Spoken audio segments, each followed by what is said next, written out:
At 1:07 in the morning, my phone rang on the nightstand. At 71 years old, I had learned that very little good comes from a telephone call after midnight. My wife, Margaret, used to say the same thing. People with good news wait until breakfast, she would tell me. Margaret had been gone for 4 years by then, but some nights I could still hear her voice so clearly that I would turn toward her side of the bed before remembering there was nobody there.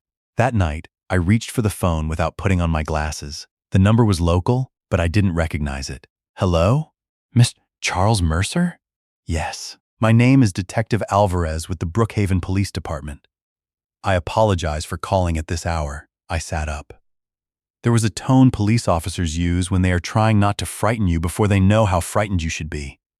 What happened? Sir, we believe we've located your grandson. For a second, I didn't understand the sentence. My grandson? Yes, sir. Owen Mercer, 10 years old. I stared toward my bedroom door. The hallway beyond it was dark except for the small amber nightlight I kept near the bathroom. I think you have the wrong number. There was a pause. You're Charles Mercer of 118 Willow Ridge Lane? Yes. Father of Ryan Mercer? Yes. And Owen is your grandson? Yes. Then I have the correct number. Your daughter-in-law reported him missing shortly before midnight. We located a boy matching his description near the old Brookline Pharmacy on Route 16. My heart began beating hard enough that I could feel it in my throat. Not because Owen was missing, because he wasn't. I had tucked him into the guest bedroom myself a little after 10. He had complained that the mattress was too firm. I had told him the mattress was older than he was and had earned the right to be stubborn. He had laughed. Then he had asked me to leave the hallway light on because he had watched some ridiculous monster video at a friend's house and didn't want to admit it had scared him. Detective, I said slowly, my grandson is here. Another silence. What do you mean, here? In my house? Are you certain? That question irritated me more than it should have. I swung my legs over the side of the bed. I know what my grandson looks like. Sir, please don't hang up. Can you physically verify that Owen is in the house? I walked down the hallway. The guest bedroom door was cracked open exactly as I had left it. I pushed it wider. Owen was asleep diagonally across the bed, one foot sticking out from beneath the quilt. His dark hair was flattened on one side, and his Chicago Bears t-shirt had twisted around his shoulders. I stood there staring at him. There are moments when your brain knows what your eyes are seeing, but your body hasn't caught up. I stepped closer and put 2 fingers against his neck. Warm skin, steady pulse. He grumbled without waking. Grandpa, I'm here, I whispered. I turned back to the phone. He's sleeping in front of me. Detective Alvarez's voice changed. Not dramatically, just enough. Mercer, do not leave the residence. Officers are already on their way. Why? We need to clarify what happened. You said you found him. We found a child carrying identification belonging to Owen Mercer. That was different. Very different. What kind of identification? A school identification card. Some other personal belongings. The child initially gave us Owen's name. I looked down at the boy asleep in my guest bed. What does he look like? I'd rather have officers speak with you in person. That was the moment I became afraid, not panicked. Fear at my age didn't feel the way it did when I was 20. At 20, fear makes you move. At 71, fear makes you remember. I remembered the way my son Ryan had arrived at my house a little before 8 that evening. He had been in a hurry, too much of a hurry. His black SUV had barely stopped before Owen jumped out with a backpack. Ryan came around the hood, kissed the top of his son's head, and told me he needed me to keep Owen overnight. I thought Nicole was taking him to her sister's, I had said. Plans changed. Everything okay? Work thing. Ryan owned a commercial renovation company. There was always a work thing. Broken pipes, late inspections, subcontractors threatening to walk off. Clients who believed a renovation emergency ranked somewhere between heart surgery and national defense. I had stopped asking many questions years ago. You picking him up in the morning? Probably. That word came back to me now. So did something else. Ryan had hugged Owen longer than usual. At the time, I thought nothing of it. Now I did. 2 patrol cars arrived without sirens. Their lights washed quietly across my front windows. Red, blue, red, blue. Owen woke when someone knocked on the door. He appeared at the end of the hallway, rubbing his eyes. Grandpa? It's all right. Who's here? The police. That woke him completely. Why? I don't know yet. 2 officers stood on my porch. One was a broad-shouldered man named Officer Tate. The other was a woman maybe 30 years old whose badge read Monroe. Both looked past me when Owen appeared. Officer Monroe crouched a little. "Hey there, are you Owen?" Owen looked at me before answering. "Yes, you okay?" "I was sleeping. Did anybody hurt you tonight?" "No." "Did your grandfather bring you here?" "My dad did." The officers exchanged a glance. "Your father dropped you off?" "Yeah." "What time?"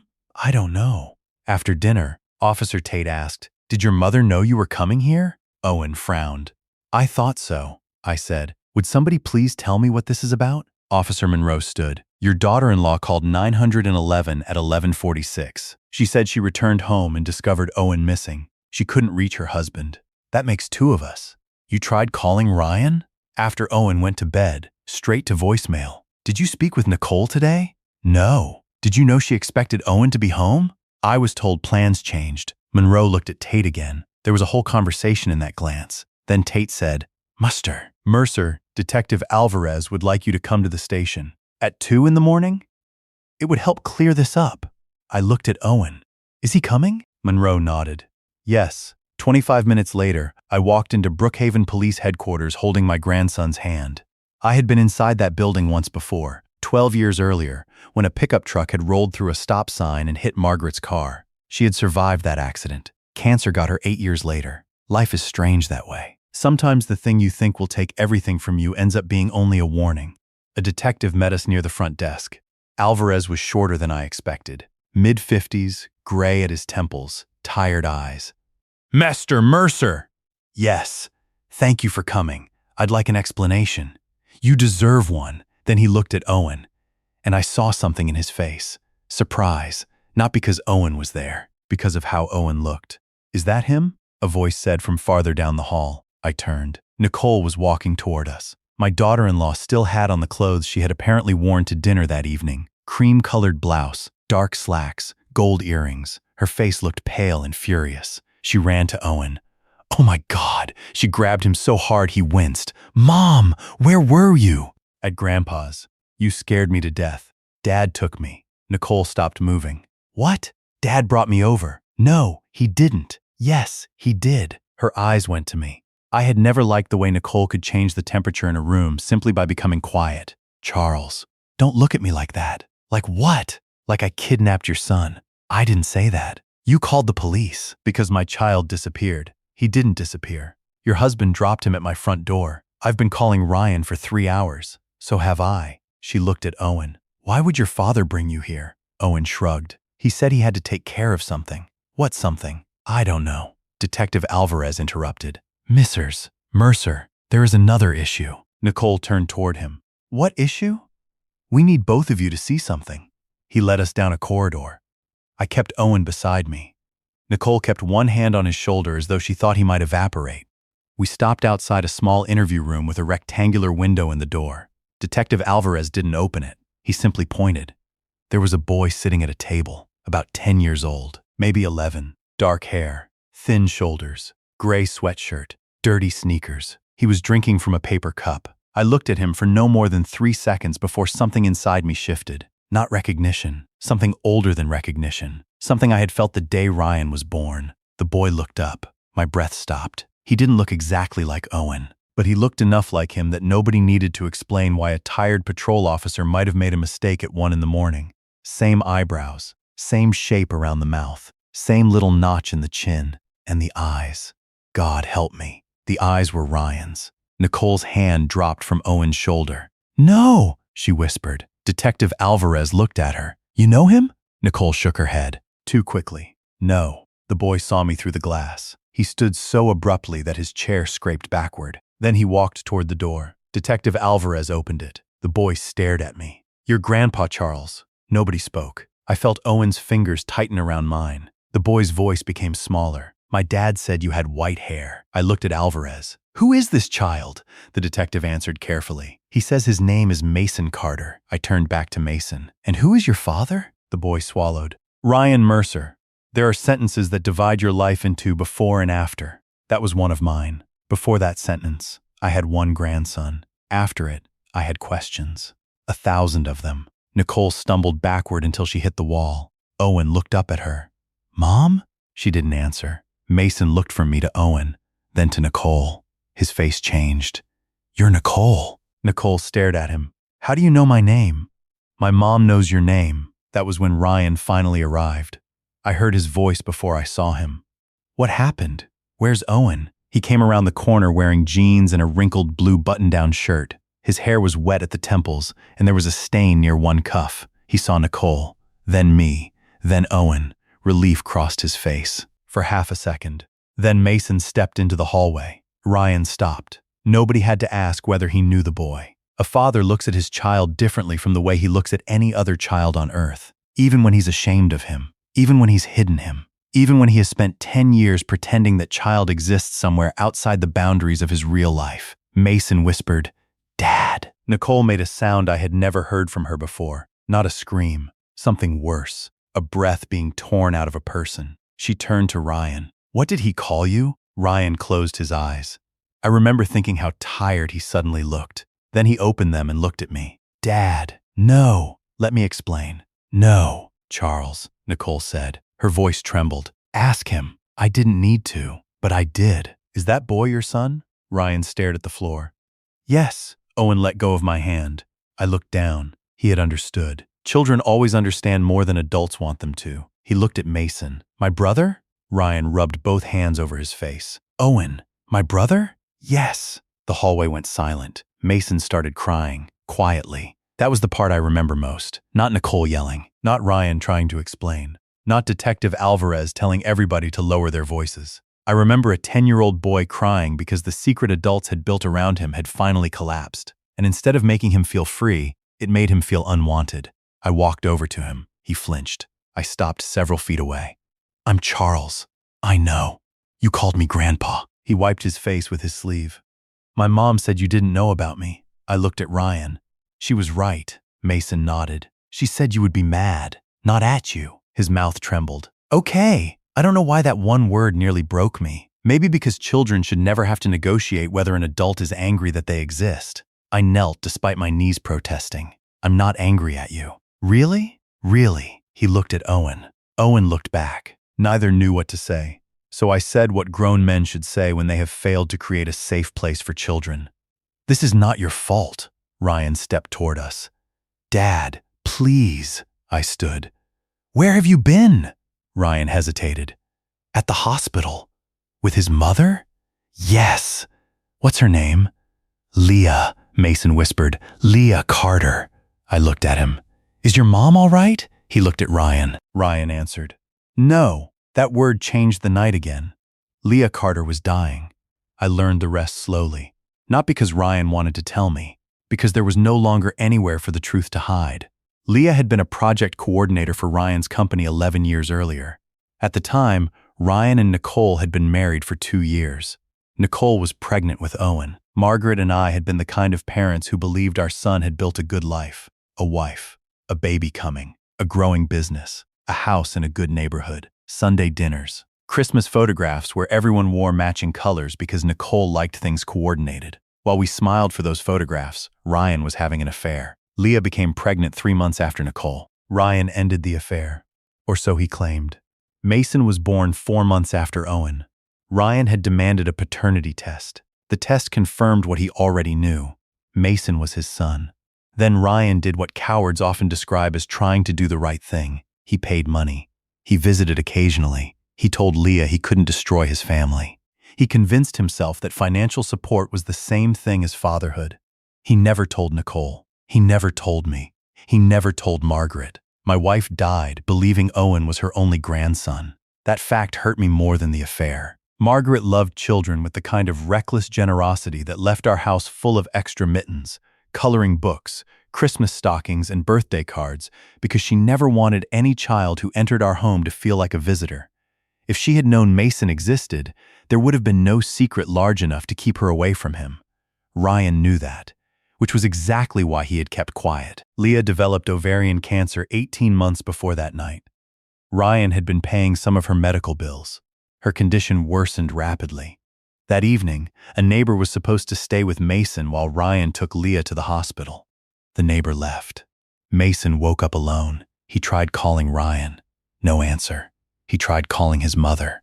Her phone was in Ryan's truck. Then Mason did something that made perfect sense to a frightened 10-year-old. He went looking for the only other family member whose address he knew, me. He had copied my address from a Christmas card.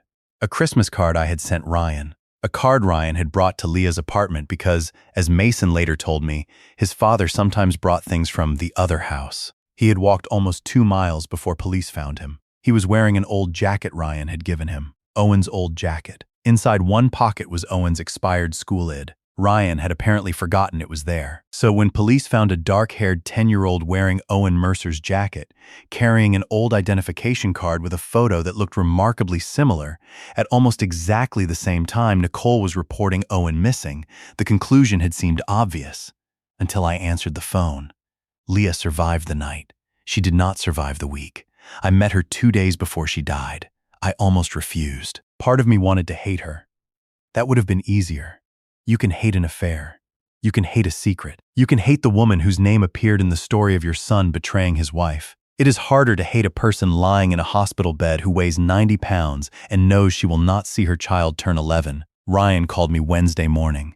Leah wants to meet you. I don't know if I want to meet her. She's asking. Why? She wants to talk about Mason. Then she should talk to Mason's father. Silence. I regretted the sentence the moment I said it. Not because it was false. Because Mason had already spent enough of his life paying for Ryan's failures. I drove to St. Vincent's that afternoon. Leah looked nothing like the woman I had imagined. That taught me something. When we invent people in our anger, we make them larger and uglier than they really are. Leah was small, almost fragile. Her hair was covered with a blue scarf. Her hands looked too thin against the hospital blanket. She smiled when I walked in. You look like him. Ryan? No, Mason. I pulled a chair closer. I think that's supposed to work the other way around. She laughed softly, then coughed. I'm sorry. For what? Everything. I looked toward the window. You didn't make vows to Nicole. No, my son did. She nodded. I still knew. That answer surprised me. No excuses. No speech about loneliness. No attempt to make the past kinder than it was. I knew he was married, she continued. I was 28 and stupid enough to think unhappy married men always leave eventually. Did he tell you he was unhappy? Every cheating husband says he's unhappy, despite myself. I smiled. So I've heard. She smiled too. Then her eyes filled. I don't need you to forgive me, Master Mercer. Charles. I need you to know something about Mason. All right? He thinks Ryan didn't tell you because you wouldn't want him. I closed my eyes. Why would he think that? Because children fill silence with explanations. She looked down at her hands. I tried not to speak badly about his father. Maybe I tried too hard. Whenever Mason asked why he couldn't meet you, I told him things were complicated. Ryan told you not to contact me? For years. What exactly did he say? That your wife was sick. Then that she died. Then that you were grieving. Then that Nicole would leave him and Owen would grow up in a broken home. And you accepted that? At first. What changed? I got sick. Her eyes met mine. When you're dying, excuses start sounding different. I didn't know what to say. She reached toward the bedside drawer. There's an envelope. I took it. My name was written on the front. Inside were copies of documents. A paternity test dated 10 years earlier. Ryan's signature. Birth records. A handwritten letter. And bank statements showing years of payments. I looked up. Why are you giving me this? Because Ryan asked me to destroy the paternity report. The room seemed to shrink. When? Last month. Why? He said Nicole might find out. He said there were family financial issues. What financial issues? Leah hesitated. I don't know, but I did. Or I began to. Margaret had created a trust 6 years before she died. My wife's father had owned several parcels of farmland outside Brookhaven. Over the years, developers bought most of it. Margaret inherited more money than either of us ever expected. We lived comfortably, but we were never extravagant people. So she created what she called the Mercer Grandchildren Trust. It contained just under $1 million when she died. The money was intended for education, first homes, medical needs, and eventually a distribution when each grandchild reached 30. The language did not say Owen Mercer. It said descendants of Ryan Mercer. At the time, we believed that meant Owen and any future children Ryan and Nicole might have. Mason had already been alive for 4 years. Margaret simply didn't know it. I looked at Leah. Did Ryan ever mention a trust? Not until recently. What did he say? That Mason didn't need it. My jaw tightened. Did he? He said Mason already had me. I looked around the hospital room. That may have been the cruelest thing my son ever said. Leah died Friday morning. Mason was at school. Ryan wanted to wait until the afternoon to tell him. I disagreed. He needs to come now. He has a spelling test. I stared at my son. His mother just died. I'm trying to keep things normal. Normal ended years ago. Ryan, you just kept lying about it. He flinched. Good. I was done protecting him from the weight of words. Mason came to the hospital. I stayed outside the room while he said goodbye. When he came out, he stood in the hallway without crying. That frightened me more than tears would have. Do you want to go home? I asked. He shook his head. Where do you want to go? He looked at me. Can I come to your house? I looked at Ryan. Ryan looked away. That was answer enough. Mason came home with me. So did Owen. Nicole didn't want Owen near him. That became our first real battle. He needs stability, she said over the phone. So does Mason. Mason is not my responsibility. I didn't say he was. He is Ryan's mistake. I gripped the phone harder. No, the affair was Ryan's mistake. Mason is a child. You know what I mean? I know exactly what you mean. That's why I'm correcting you. She went quiet. Then she said something I never forgot. If you treat him like family, you're choosing him over Owen. I sat at my kitchen table staring at Margaret's old coffee mug hanging beneath the cabinet. Nicole, love is not a pie. What? I don't have to take a piece from one grandson to give it to another. This is going to destroy Owen. No. Lying to him will. You always take Ryan's side. That almost made me laugh. I assure you I am not on Ryan's side tonight. She hung up. The boys spent that weekend together. At first they barely spoke. They circled each other like two dogs introduced through a fence. Owen was curious. Mason was cautious. Owen had everything Mason had spent years wondering about. Photographs with grandparents, holiday traditions, stories about Ryan as a boy, a bedroom in his father's house, a baseball glove Ryan had bought him, a place at the table. Mason had something Owen had never had. The truth about who Ryan could be when nobody was looking. Saturday morning, I found them sitting on the floor in the living room with an old family photo album. Owen pointed to a picture. That's Dad when he was 12. Mason leaned closer. He had my hair. No, you have his hair. Mason considered that. Then he smiled. It was the first genuine smile I saw from him. Owen flipped the page. There was Margaret holding baby Owen. Mason became quiet. That's Grandma? Yeah. She died? 4 years ago. Would she have liked me? Owen looked toward me. I was standing in the doorway. My throat tightened. She would have spoiled you rotten, I said. Mason smiled.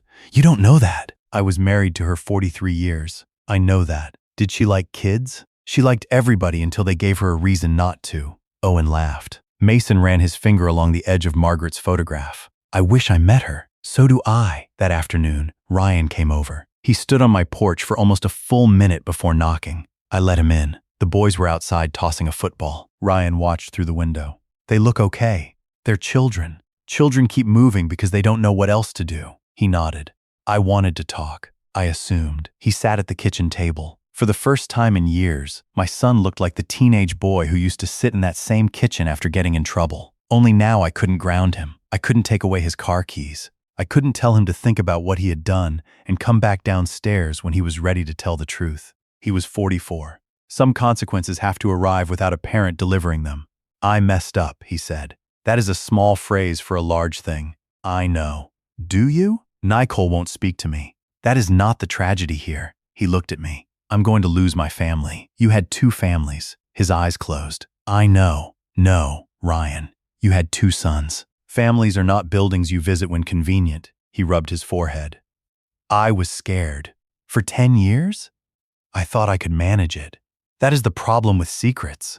People confuse managing them with controlling them. He said nothing. I opened the drawer where I had placed Leah's envelope. I set the paternity test on the table. Ryan went pale. She gave you that? Yes, Dad. She said you asked her to destroy it. He stood. It wasn't like that. Sit down. Maybe it was my tone. Maybe something inside him remembered being 16. He sat. Why? It doesn't matter now. It matters to me. He stared at the table. Nicole knows about the trust. Of course she does. She's always assumed it goes to Owen. It goes to my descendants. Your trust attorney said biological descendants. Yes. Mason qualifies. Yes. Ryan looked at me. Dad, please understand. I wasn't trying to steal from Mason. What were you trying to do? I was trying to stop everything from exploding. By erasing proof that your son is your son? I would have taken care of him. I leaned back. With what? He frowned. What do you mean? Your business line of credit is maxed out. His face changed. How do you know that? I know how to read county filings. That's business debt. You refinanced your house 18 months ago. Nicole told you? Public record. He looked irritated. People always get irritated when facts arrive before their excuses. How much do you owe? I'm handling it. How much? Dad, how much? His jaw tightened. About $600,000. I stared at him. On the business? And the house? What happened? One project went bad. Then another client filed bankruptcy. I had payroll. And you thought the trust would solve it? No. You just thought if Mason disappeared on paper, Owen would eventually receive all of it. That money is for the kids. Exactly. I would never touch Owen's money. But you were willing to make sure one of your sons never received his. Ryan stood again. This is why I didn't tell you. I almost admired the audacity. You didn't tell me because I object to dishonesty? You see everything in black and white. No. Age teaches you how much gray there is. It also teaches you when people use gray to excuse something that is plainly wrong. He grabbed his keys. Nicole wants Owen home. Owen can go home whenever he wants. And Mason? I looked through the window. Mason was trying to tackle Owen and both boys were laughing. What about him? I can't bring him home right now. Why? You know why. No, say it. Nicole can barely look at me. That is between you and your wife. She won't have him in the house. Then where do you expect your son to go? Ryan looked at me. I understood. I actually laughed. Not because anything was funny. Because sometimes disappointment gets so complete there is nothing else to do. You want me to raise him. Temporarily. How temporary? Until things settle. When do secrets like this settle? Ryan, I don't know. Neither do I. He lowered his voice. He likes you. He met me 3 days ago. He trusts you. He should have been given the chance to trust me 10 years ago. Ryan looked away. I stepped closer. I will not throw Mason out. But do not mistake my love for that boy as permission for you to abandon another responsibility. I'm not abandoning him. You were standing in my kitchen explaining why he can't enter your house. Ryan left without saying goodbye to either boy. 2 weeks later, Nicole filed for divorce. A week after that, she stopped letting Owen visit me. Her attorney sent a letter accusing me of interfering in the marital relationship and creating emotional confusion for a minor child. I had been many things in my life. A husband, a father, a grandfather, a building inspector, a widower. Apparently, at 71, I had become emotional confusion. I hired an attorney. Her name was Ruth Kaplan. Ruth had known Margaret. She wore red glasses, spoke without wasting words, and charged an amount per hour that made me understand why lawyers drive quiet cars. She read Nicole's letter. This is theater. Expensive theater. Most theater is. She removed her glasses. Does Ryan support your continued relationship with Owen? I don't know what Ryan supports anymore. That answer worries me. It should have. 3 days later, Ryan signed an affidavit. I received a copy by email. I read it twice because the first time I thought I had misunderstood. He claimed that on the night police called me, I had appeared confused. He wrote that I had been uncertain which child was Owen. He wrote that I had recently demonstrated memory lapses. He wrote that he was concerned about my ability to supervise children overnight. My own son was helping Nicole build a case against me. Why? Because she had offered him something. I learned what a week later. Shared custody of Owen. If Ryan supported temporary restrictions on my contact, Nicole would not seek sole custody based on his decade-long affair and secret child. He traded me for access to his first son. That was how he justified it. When I confronted him, he actually said the words. What was I supposed to do? We were standing in my driveway. Mason was inside doing homework. You were supposed to tell the truth. If Nicole gets sole custody, she could move. Then fight honestly. You don't understand. I understand perfectly. She'll take my son away. And your solution is to help her take my grandson away from me? It's temporary. Everything is temporary when you're the one asking someone else to suffer. He paced. You don't need to see Owen every week. I stared at him. Those words hurt more than the affidavit. Maybe because the affidavit had been written by a lawyer. Those words were his. You don't need to see Owen every week, as though love could be scheduled according to necessity. As though Margaret and I hadn't rearranged our lives for 10 years to pick that boy up from school, attend baseball games, sit through Christmas programs, take him fishing, watch him when Ryan's jobs ran late, care for him when Nicole's mother had surgery. I walked toward the garage. Ryan followed. Dad! I turned. When your mother was dying, do you remember what she asked me? He looked down. No. She asked me to make sure Owen never felt like we disappeared just because she did. Ryan's face tightened. She loved him. Yes, she would understand why I'm doing this. No, you don't know that. I knew her 43 years. My voice rose for the first time. She would be ashamed of you. Ryan went still. I regretted saying it, but not enough to take it back. That evening, Ruth called. I found something. What? The police report from that night. And? You were not confused. I know that. I mean, the report specifically documents that you immediately stated Owen was sleeping in your residence. I sat straighter. Can we use it? We can use more than that. There was body camera footage. Officer Monroe had recorded the entire conversation at my house. Owen identifying himself. Owen stating his father dropped him off. Me correctly explaining the timeline. No confusion, no memory lapse, nothing resembling Ryan's affidavit. Ruth paused. Charles, your son may have a problem. Good. Don't enjoy it yet. I'm 71. Let me enjoy small things, she laughed, then became serious. There's another issue. Mason. What about him? Has Ryan established legal paternity? He signed a private test. That may not be enough depending on how things were filed. We need the birth certificate. Leah listed no father. Then Mason's status under Margaret's trust may be challenged. By whom? Anyone whose share decreases, Nicole. The answer arrived before Ruth said it. If Mason is recognized, I said, Owen's future share changes. Yes. How much? Potentially half. I looked toward the dining room. Mason was sitting with a pencil in his mouth, staring at a math worksheet as though algebra had personally offended him. He doesn't know about the money. Keep it that way for now. I wasn't planning to tell a 10-year-old he may inherit half a trust. Good. Ruth? Yes? I don't care what it costs. That is a dangerous sentence to say to an attorney. Find out exactly what Margaret intended. 3 days later, Ruth came to my house carrying the original trust binder. We sat at the dining room table. She pointed to a clause. Margaret had insisted on unusual language. I remembered the conversation. The attorney drafting the trust had asked if distributions should be limited to children born within Ryan's marriage. Margaret had frowned. Children don't choose marriages, she said, so the trust defined beneficiaries as any legally established biological or adopted descendants of Ryan. My wife had protected a grandson she did not know existed. I had to leave the room. I stood at the kitchen sink pretending I needed water. Ruth said nothing. Margaret had been gone 4 years, and somehow she had reached into the future and done the decent thing before any of us knew decency would be required. When I returned, I asked, what do we need? Legal establishment of paternity. We have the test. We need chain of custody or an acknowledgement from Ryan. He'll refuse. Then there are legal options. He did refuse. Not immediately. First he asked to meet. We met at a diner on Route 8.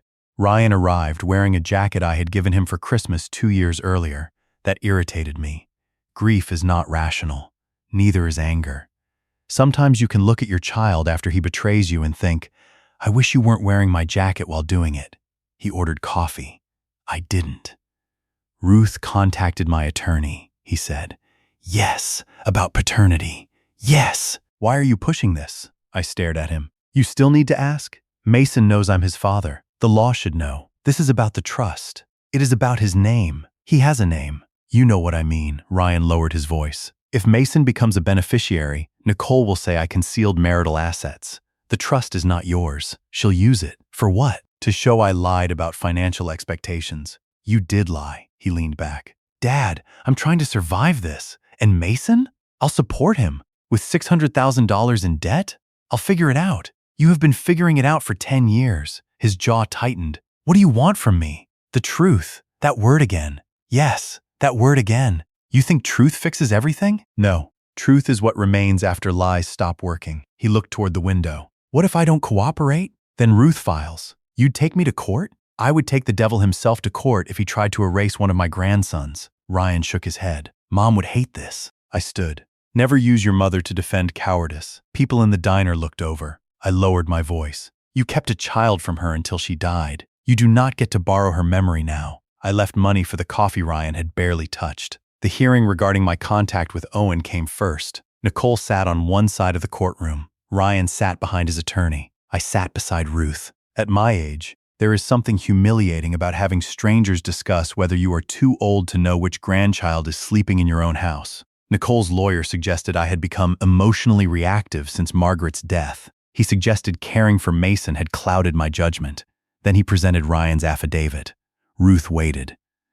That was one thing I admired about her. She never interrupted somebody while they were digging.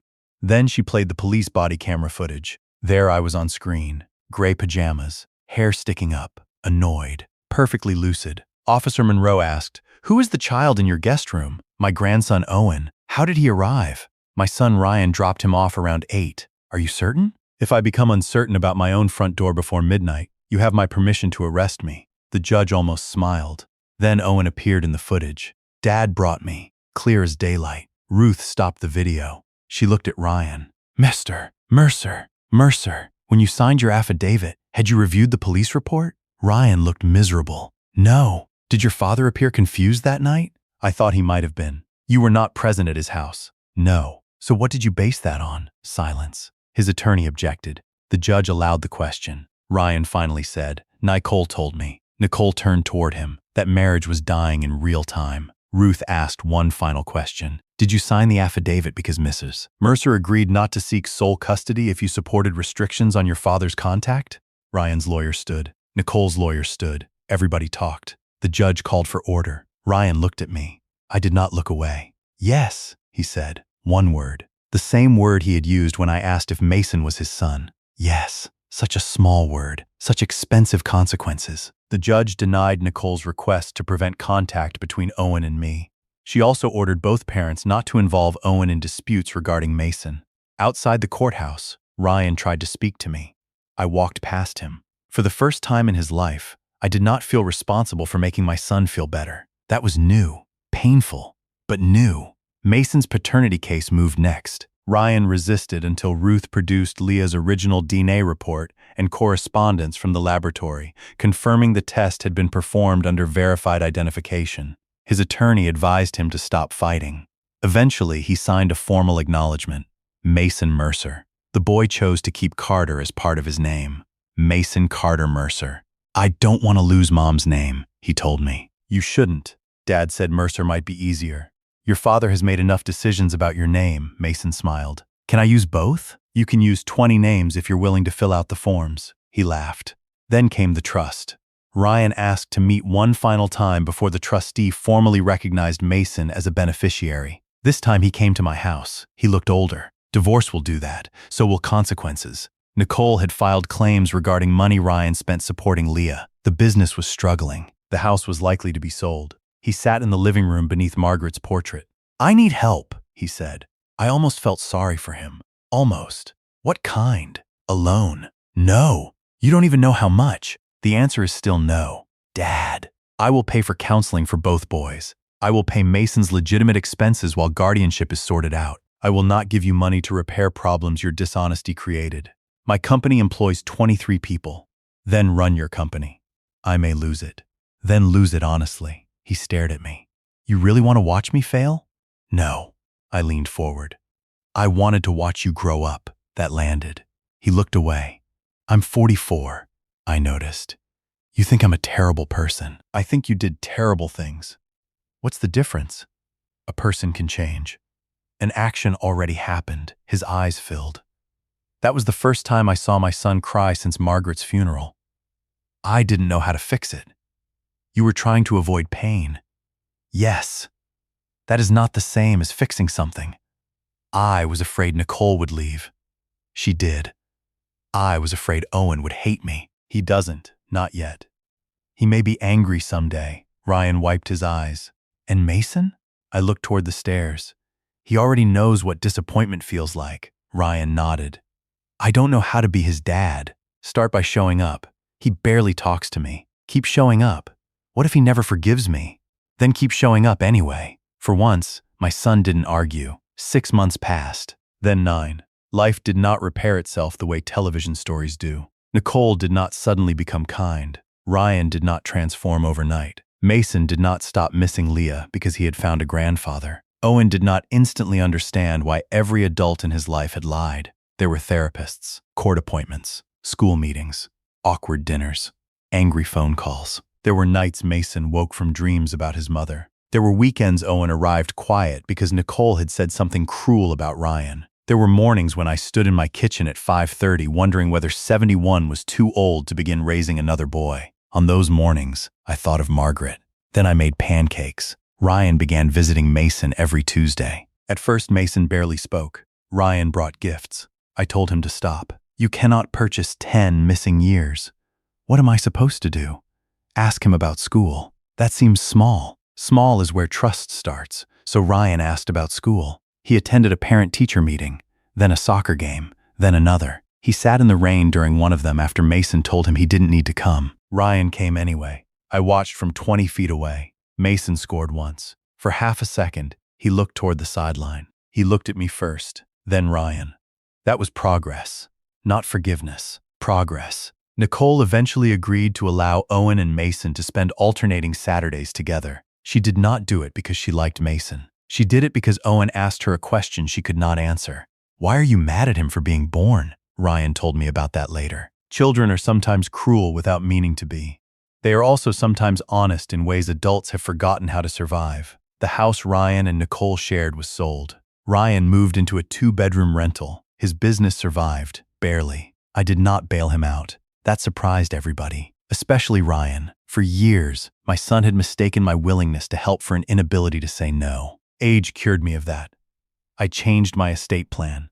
Not because I wanted revenge, because I had learned something. Too much money passing through frightened adults can turn children into numbers, so I placed most of what I owned into protected trusts for both boys. Equal, direct. No parent could borrow from it. No divorce could reach it. No business failure could touch it. When Ryan learned, he was quiet. Then he said, "That's probably smart." It was the first grown-up thing he had said about money in years. 1 year after the phone call, I hosted Thanksgiving. I almost didn't. Margaret had loved Thanksgiving. After she died, I spent 3 years pretending the holiday was just a Thursday with too much food. That year, Mason asked whether we could have a real Thanksgiving. What does real mean? Turkey. That's manageable. Mashed potatoes. Reasonable. Pie. Obviously. And people. That was the hard part. Ryan came. Owen came. Mason was already living with me permanently by then. Nicole declined. I was not disappointed. Some empty chairs create more peace than full ones. Ryan arrived carrying a pie from the grocery store. Margaret would have considered that a misdemeanor. I said nothing. The boys set the table. Owen placed an extra plate. I noticed. "Who's that for?" He shrugged. "Grandma." Ryan froze. Mason looked confused. Owen said, "Not like she's eating. It just feels like she should have a place." I had to turn away. Ryan walked to the window. Neither of us wanted the boys to see us cry. After dinner, Mason brought out the old family album. He had added something, a photograph of Leah. He placed it on the page opposite Margaret. I looked at him. "Is that okay?" "Yes." Dad said maybe it would be weird. Ryan looked embarrassed. I said, "Families are weird." Owen laughed. Mason grinned. Then he pointed to the 2 photographs. They never met. No. Do you think they would have liked each other? I thought about that. Margaret had strong opinions. Leah had made mistakes. So had Ryan. So had I. Maybe the answer didn't need to be perfect. I think they would have had a lot to talk about. Mason laughed. Later that night, after everybody left, I walked through the house checking doors. Old habit. The guest room door was open. Both boys were asleep inside. Owen had chosen the floor even though there was another bed available because apparently children consider discomfort a bonding exercise. I stood there watching them. 1 year earlier, that room had contained 1 grandson. At 1:07 in the morning, police called and told me they had found him somewhere else. I thought the impossible part of that night was hearing that a missing child had been found while that same child slept beneath my roof. I was wrong. The impossible part was discovering how completely a family can hide a human being in plain sight. For 10 years, Mason existed 3 miles from me. 3 miles. I drove past his street hundreds of times. Maybe I stood beside Leah in a grocery store. Maybe Margaret did. Maybe Mason saw Ryan and Owen together somewhere and never knew the boy beside his father was his brother. Secrets feel enormous when you are protecting them. From the outside, they are often very small. A street, a door, a name left off a birthday card, a chair missing from a table. I stepped into the room and pulled the blanket higher over Mason. He stirred. "Grandpa?" "Yes?" His eyes stayed closed. You leaving? No. Okay. He went back to sleep. I stood there another minute. Then Owen spoke from the floor. I'm awake, too, I figured. Grandpa? Yes? Was Dad always bad? The question surprised me. No. Is he bad now? I sat on the edge of the bed. Your father has done some bad things. That's not what I asked. Children, always demanding precision. No, I said. I don't think your father is bad. Mom does. Your mother is hurt. Are you hurt? Yes. Do you forgive him? I looked toward the hallway. I'm working on it. What does that mean? It means forgiving someone doesn't require pretending nothing happened. Owen was quiet. Then Mason asked, Do I have to forgive him? No. Ever. No. He opened his eyes.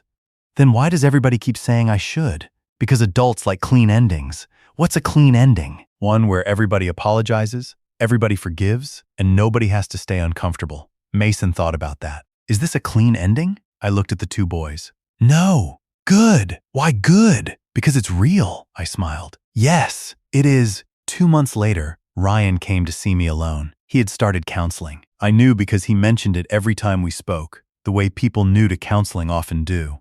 Apparently, his therapist had asked him to make amends. I'm not participating in a 12-step program, he said. You sound disappointed. I'm serious. So am I. He sat across from me in the kitchen. Same chair, same table.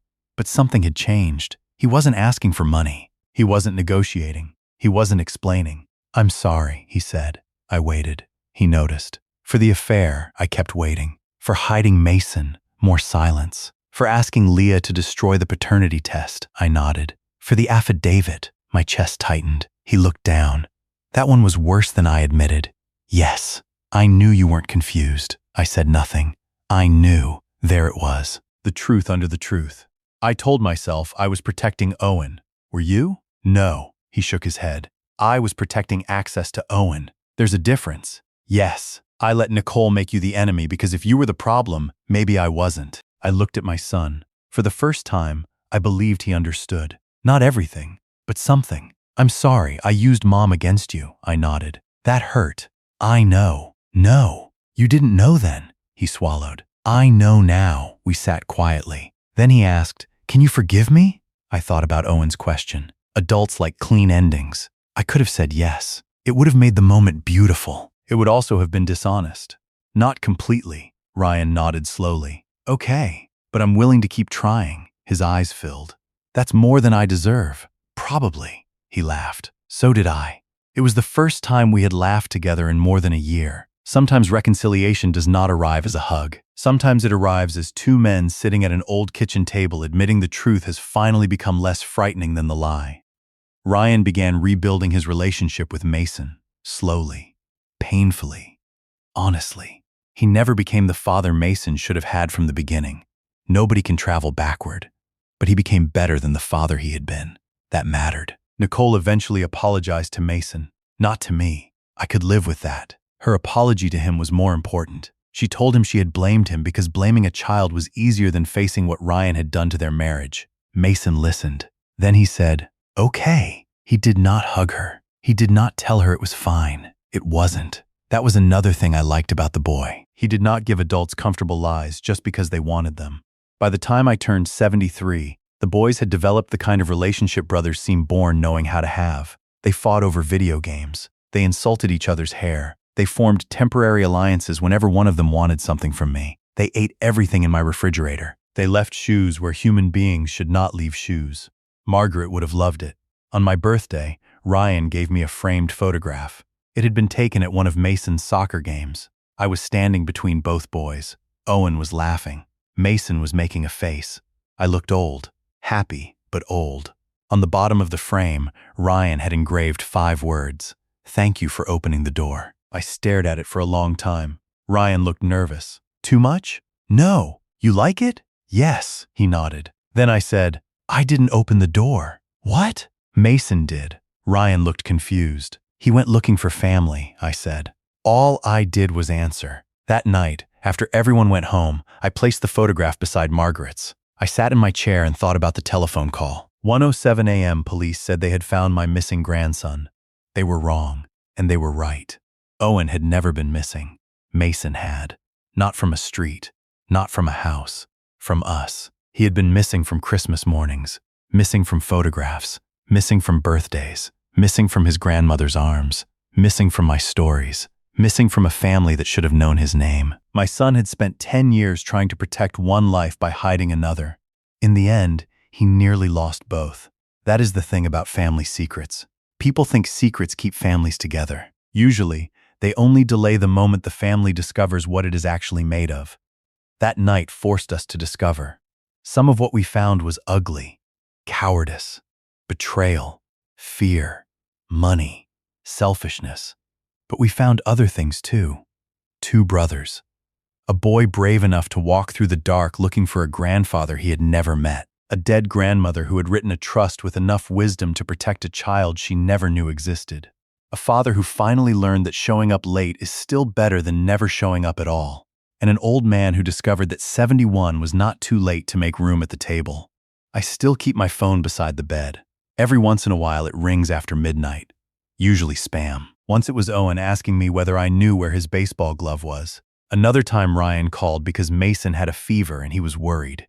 Every time the screen lights up in the darkness, I remember that night.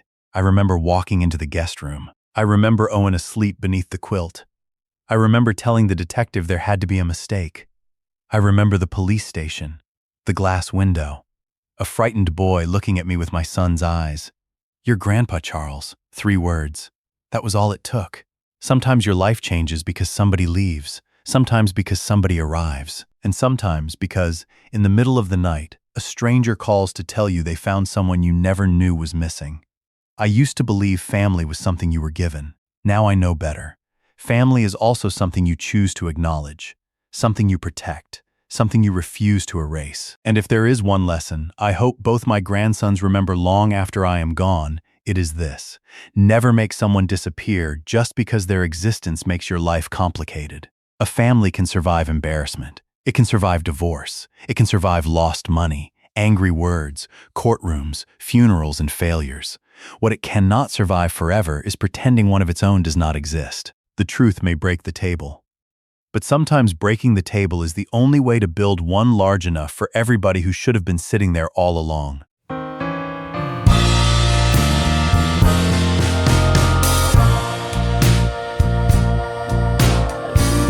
You bring me down for all to see, then switch it up and treat me right. You promise sun, but you bring rain. I still love what you do to me. The highest highs, the lowest lows.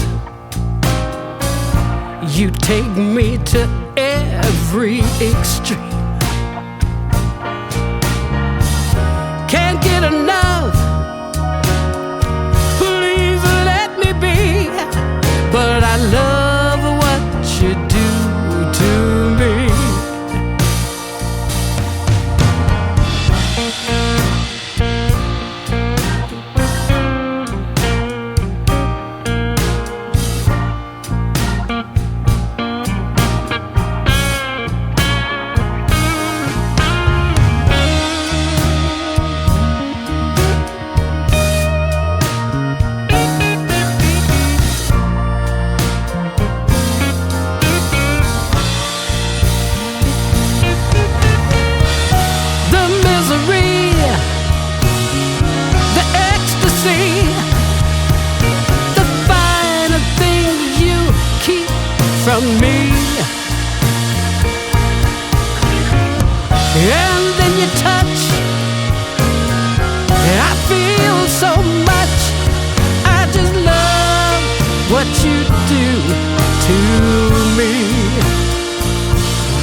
what you do to me.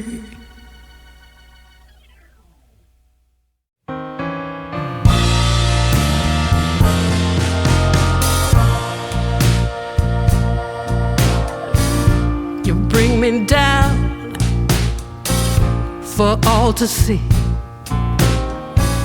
then switch it up and treat me right. You promise sun, but you bring rain. I still love what you do to me. The highest highs, the lowest lows. You take me to every extreme. Can't get enough, please let me be. But I love what you do to me.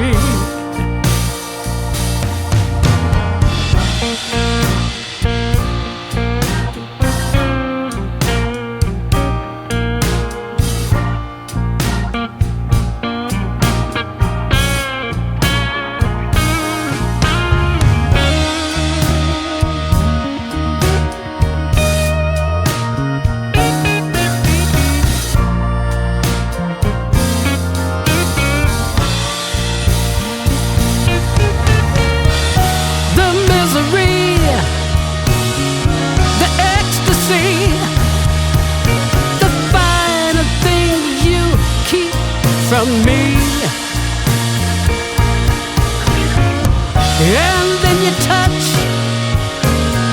and I feel so much. I just love what you do to me.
What you do to me.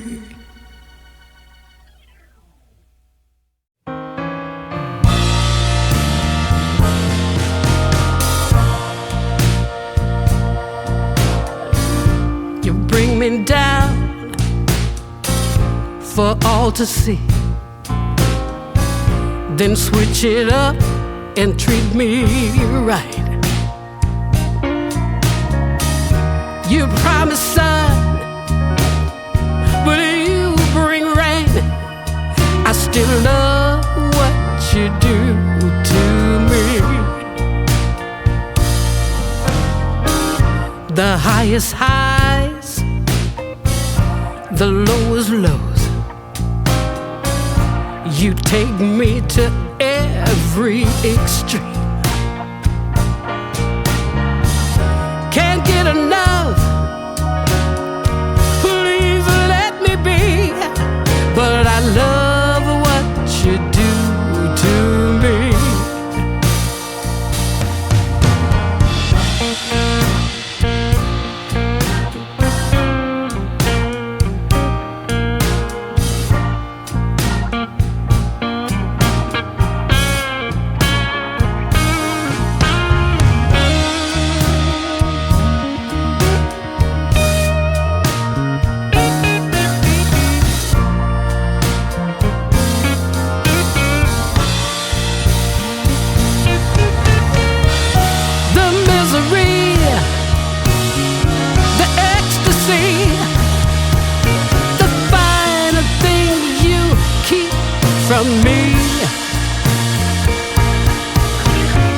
and then you touch.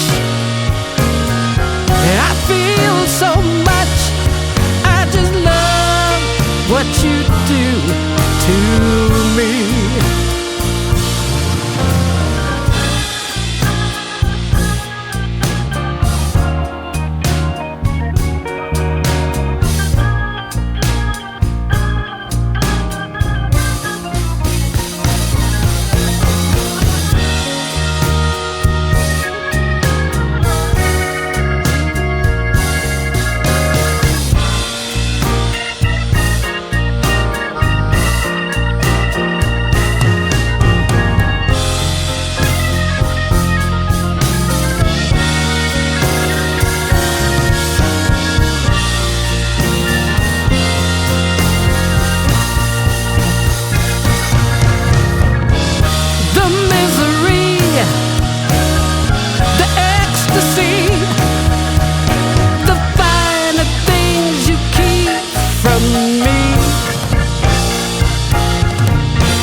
What you do to me.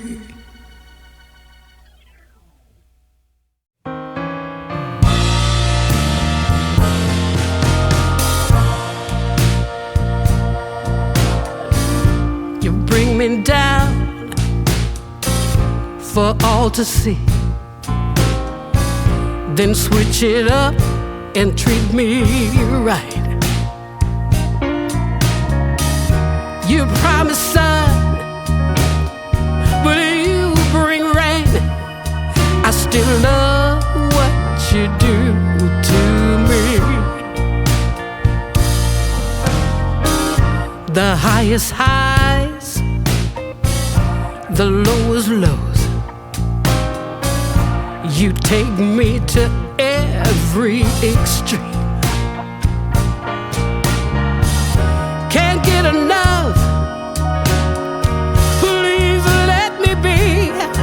But I love what you do to me.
love what you do to me.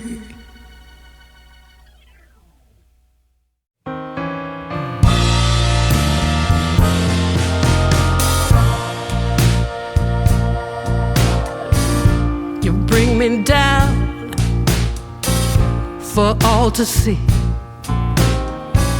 then switch it up and treat me right. You promise sun, but you bring rain. I still love what you do to me. The highest highs, the lowest lows. You take me to every extreme. Can't get enough, please let me be. But I love what you do to me.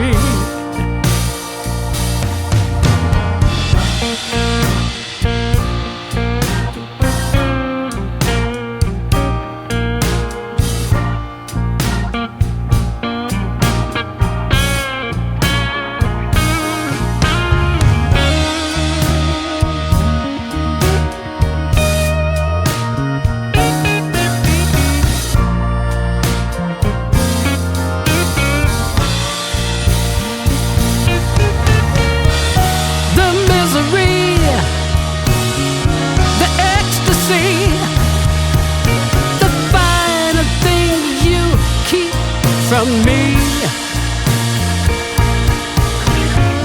and then you touch, I feel so much. I just love what you do to me.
Just love what you do to me.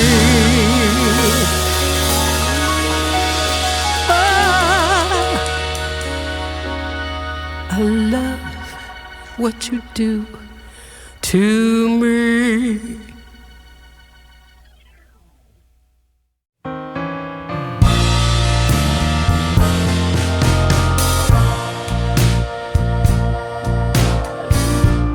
Bring me down for all to see, then switch it up and treat me right.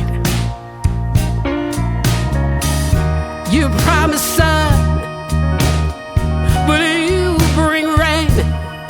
I still love what you do to me. The highest highs, the lowest lows. You take me to every extreme. Can't get enough, please let me be. But I love what you do to me.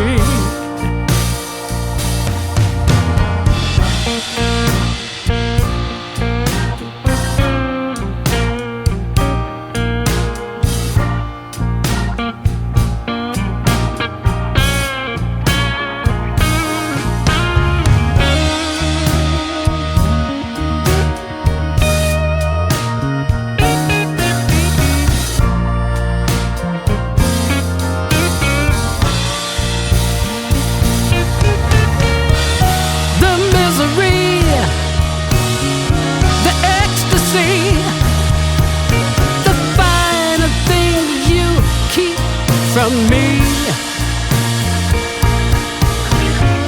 And then you touch, I feel so much. I just love what you do to me.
What you do to me.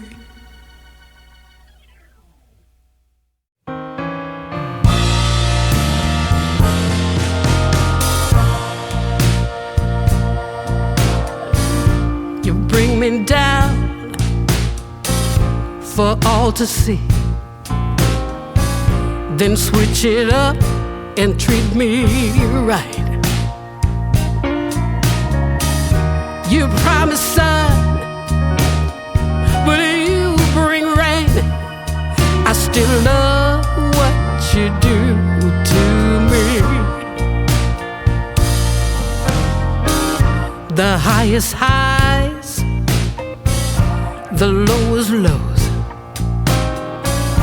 You take me to every extreme.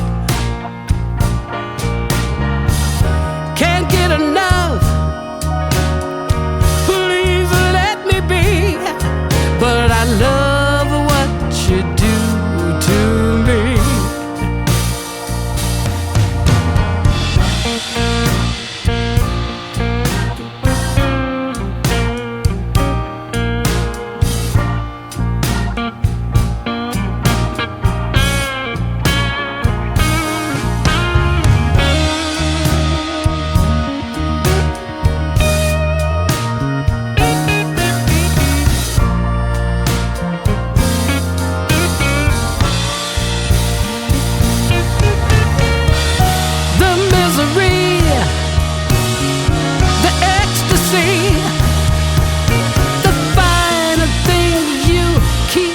From me, and then you touch, I feel so much. I just love what you do to me.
do to me.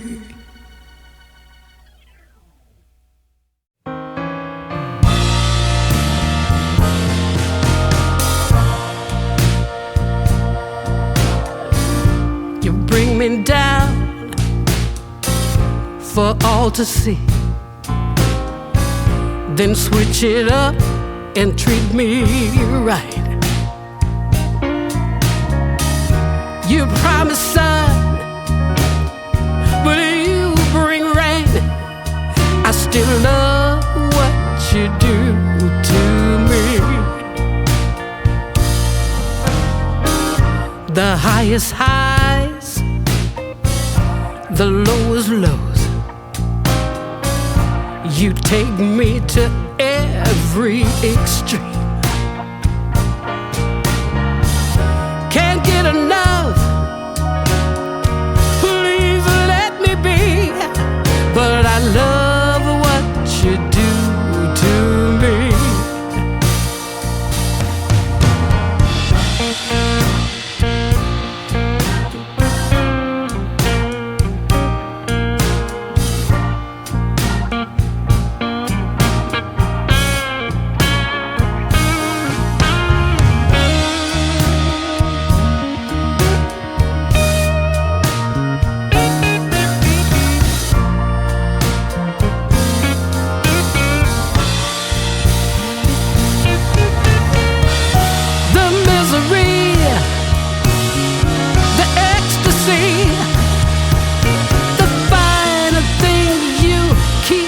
From me,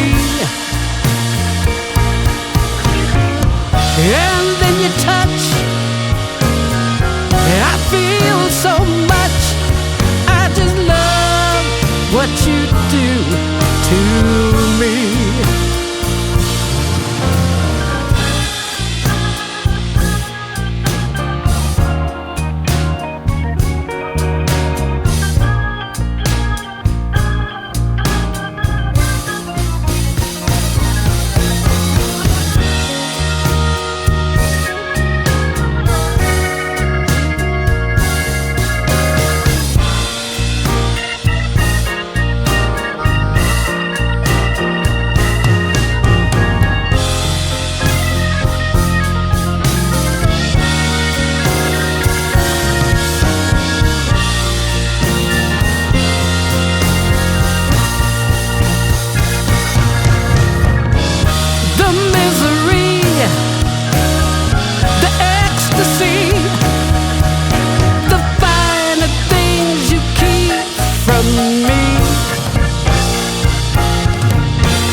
What you do to me.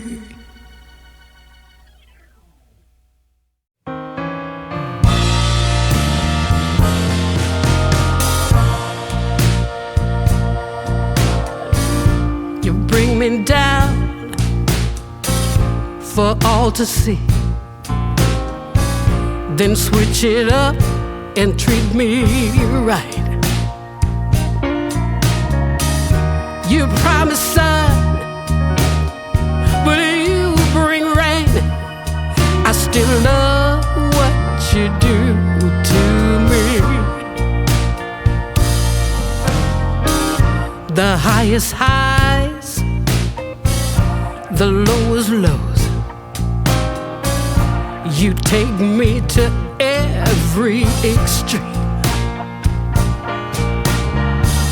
Can't get enough, please let me be. But I love what you do to me.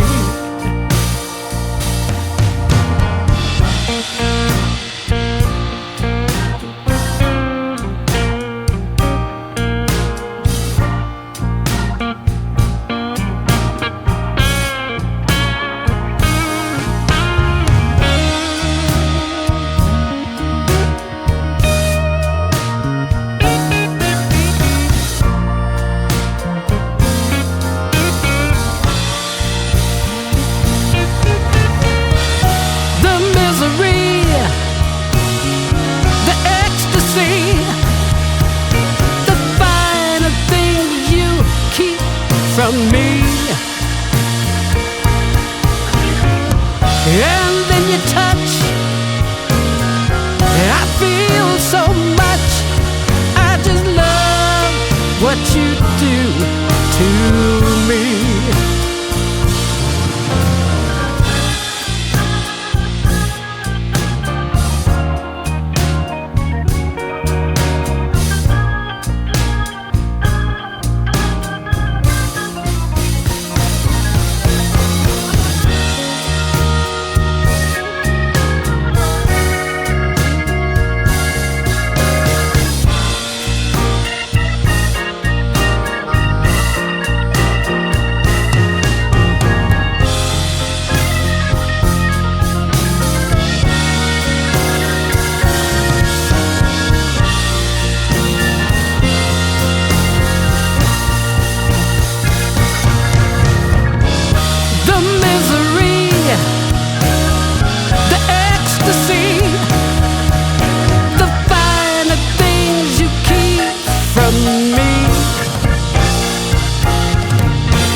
What you do to me.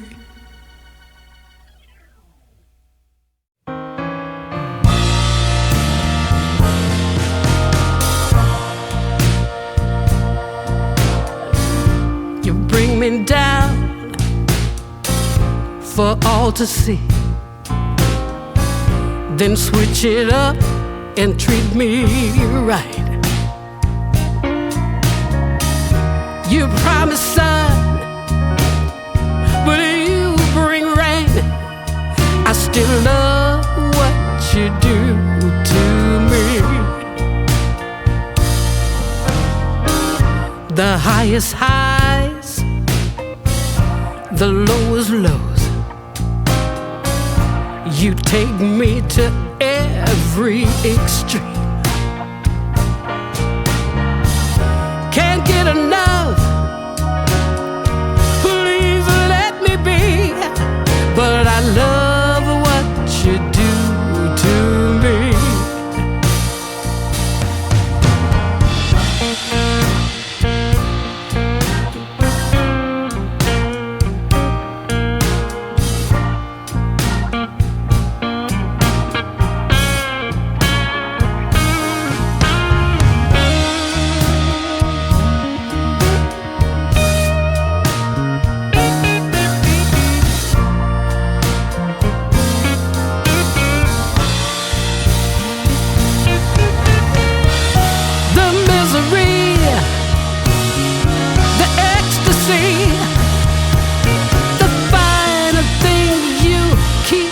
From me, and then you touch, I feel so much. I just love what you do to me.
what you do to me.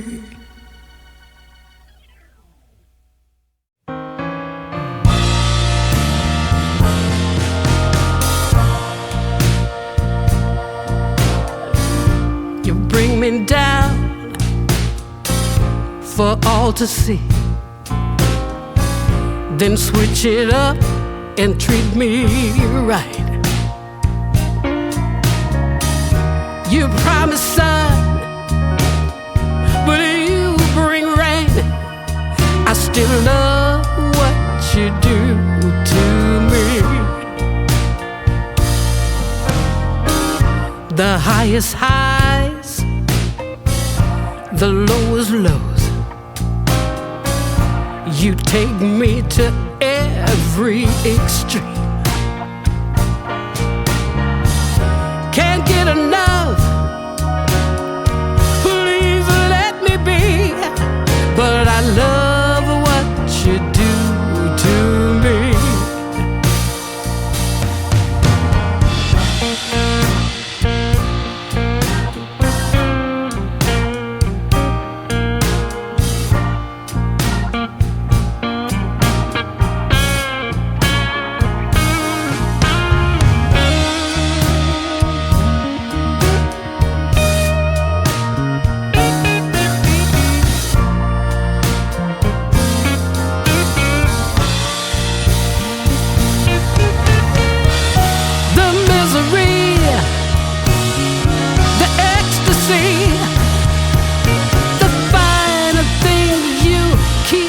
From me,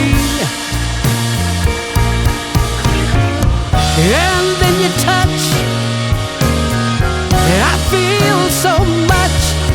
I just love what you do to me.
Just love what you do to me.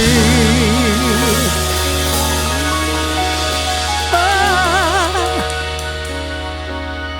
I love what you do to me.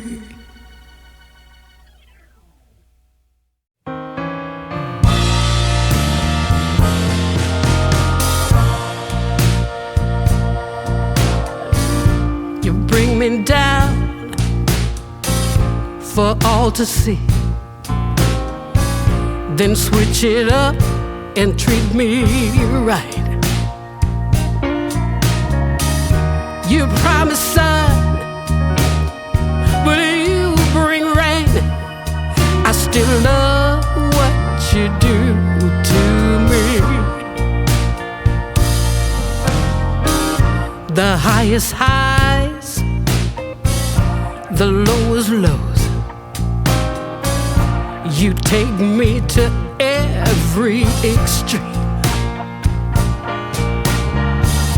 Can't get enough, please let me be. But I love what you do to me.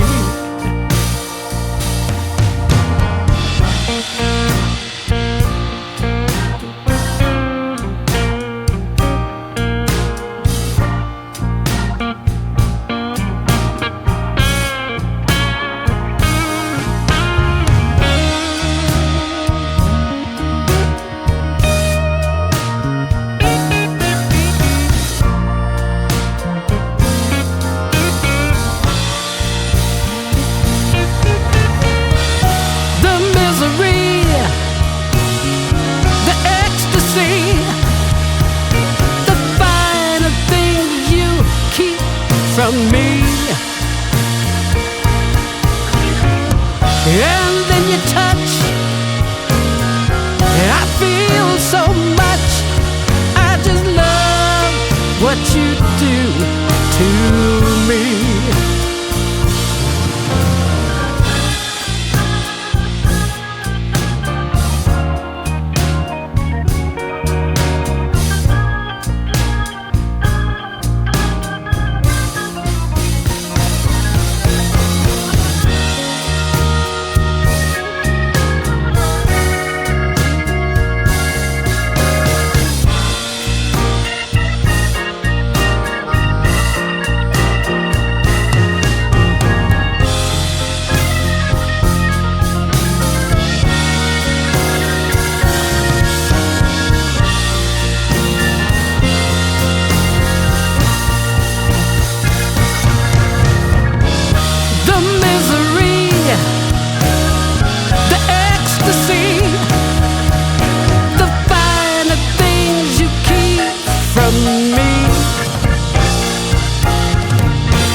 And then you touch. I feel so much. I just love what you do to me. Oh, I love what you do to me.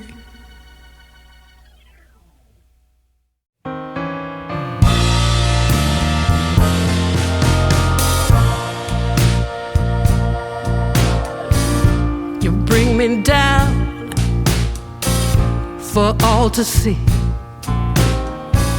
then switch it up and treat me right. You promised sun, but you bring rain.